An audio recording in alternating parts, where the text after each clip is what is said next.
মাছের মাথাটা কি পচে গেল নাকি অনেকদিন তো সেই ফ্রিজে রেখেছি, আমার মনেও নেই, দেখি বার করি, যদি ভালো থাকে তাহলে রান্না করবো, যদি পচে যায় তাহলে ফেলে দেবো। যাই হোক, মাছের মাথাটা ফ্রিজ থেকে বার করে রেখে দিয়েছি। এইদিকে আমি ঘরটা মুছে নিই, তাড়াতাড়ি করে সব একে একে ঘর বারান্দাগুলো সব মুছে নিলাম। মুছে নেওয়ার পরে এই ছেলে দেখি বাজার থেকে মাংস নিয়ে এসছে।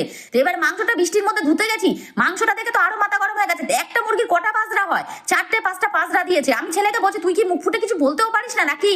যা দেবে তাই হাতে করে নিয়ে চলে আসবি।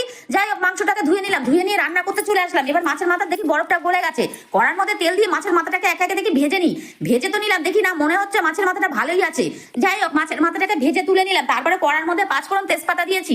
দেওয়ার পরে পুঁই শাকটা, আলুটা, ওগুলো সব সবজিগুলো সব দিয়ে দিয়েছি। দিয়ে বেশ ভালো করে ভাজা ভাজা করে নিলাম। তারপরে একটু মশলা দিয়ে দিলাম, মশলা দিয়ে কষিয়ে মাছের মাথাটাকে দিয়ে ঢাকা দিয়ে দিয়েছি।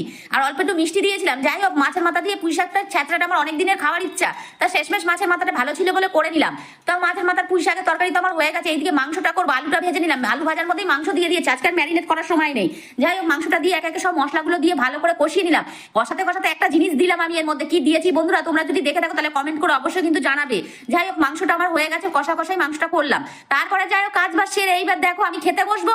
এইদিকে দেখি একটা আমালা এসছে, আম নেবে করে করছে। তা আমিও যেই না বলাতেই আমার তো আম প্রচন্ডই ভালো লাগে। আমি বললাম ঠিক আছে, যদি আম বাকি হয় তাহলে তুমি দিয়ে যাও। যাই হোক, ও ছেলেটা আবার আম দিয়ে গেল। আমগুলো নিয়েও যেন সমস্যা করেছে, এ তো আমগুলো নরম নরম। যাই হোক, নরম আমটা পাল্টে দিয়ে ভালো দেখে মোটামুটি নিলাম, নিয়ে একটা আম কেটে নিলাম। তারপরে খেতে বসে পড়লাম।